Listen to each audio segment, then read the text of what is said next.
Assalamualaikum warahmatullahi wabarakatuh. Selamat pagi anak-anak semuanya. Semoga kita selalu dalam lindungan Allah SWT. Baik, sebelum mulai, marilah kita berdoa terlebih dahulu.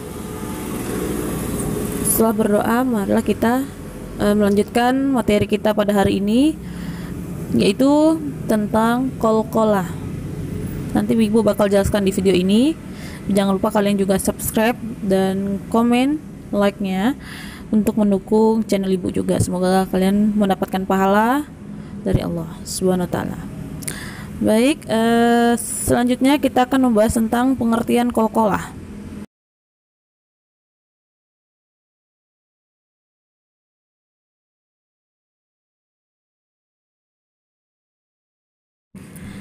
Ya, materi kita hari ini membahas tentang hukum bacaan qalqalah.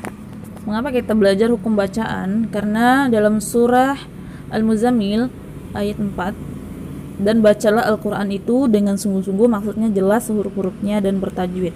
Jadi ilmu tajwid adalah suatu pengetahuan tentang cara bagaimana membaca Al-Quran dengan baik dan benar. Ini sesuai dengan makhrajnya, panjang pendeknya, tebal tipisnya, mendengung tidaknya, serta titik komanya. Jadi hukum mempelajari ilmu tajwid adalah wajib ya. Baik, kita langsung saja masuk materi, yaitu tentang hukum qalqalah. Hukum qalqalah itu apa? Adik-adik semuanya, teman-teman semuanya. Hukum qalqalah adalah memantulkan bunyi huruf-huruf qalqalah berharokat. Memantulkan, jadi dipantulkan itu kayak bola. Seperti dal. Misalnya huruf dal, dad, ba, bab. Nah, seperti itu bunyi pantulan. Oke, selanjutnya qalqalah terbagi menjadi dua, qalqalah sugro dan qalqalah kubro. Apa itu qalqalah sugro dan apa itu qalqalah kubro? Kalian bisa lihat di sini. Qalqalah sugro adalah huruf qalqalah yang mati asli bersukun, dibaca terang dan memantul. Yang kedua, bunyi pantulannya kecil. Selanjutnya di tengah ayat. Jadi bedanya qalqalah sugro itu dia letaknya di tengah. Di tengah ada huruf qalqalah yang mati atau sukun, seperti itu ya. Di tengah letaknya. Misalnya huruf ba di tengah. Nah, jadi kita misalnya qul huwa, kalau iqra itu termasuk di tengah. Selanjutnya qalqalah kubro, huruf qalqalah mati tidak asli karena diwakafkan. Baik, selanjutnya adalah qalqalah kubro. Qalqalah kubro itu yang pertama, huruf qalqalah mati tidak asli karena diwakafkan, dibaca terang dari memantulkan dan memantulkan. Jadi bunyi pantulannya itu besar ya. Letaknya itu di akhir ayat. Jadi letaknya maksudnya hukum bacaannya tuh letak di akhir ayat, seperti ba jindal toko. Seperti itu. Nanti Ibu kasih contohnya ya buat kalian. Baik, ini contohnya qalqalah sugro dan kubro. Kalian bisa lihat di samping sini ada qalqalah sugro dulu ya, kita bahas. Bismillahirrahmanirrahim.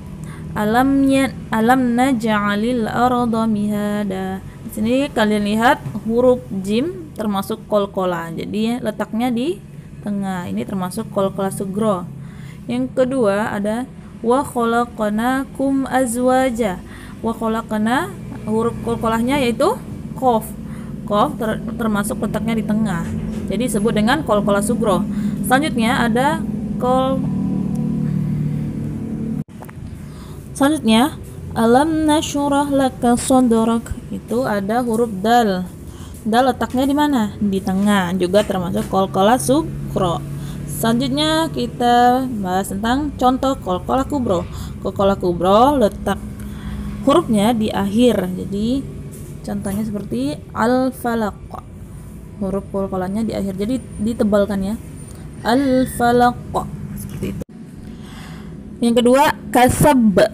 Jadi tebal ya, kasab, seperti qul huwallahu ahad. Iqra bismi rabbikal ladzi khalaq. Yang ketiga al-ma'arij. Al-ma'arij. Nah, itu termasuk qalqalah kubra, harus dipantulkan. Yang keempat masad, masad. Yang kelima muhit, muhit. Ya, seperti itu ya, anak-anak ibu semuanya. Semoga kalian paham dengan penjelasan ibu. Jika ada yang kurang dipahami, silakan bertanya di Google Classroom. Terima kasih. Wassalamualaikum warahmatullahi wabarakatuh.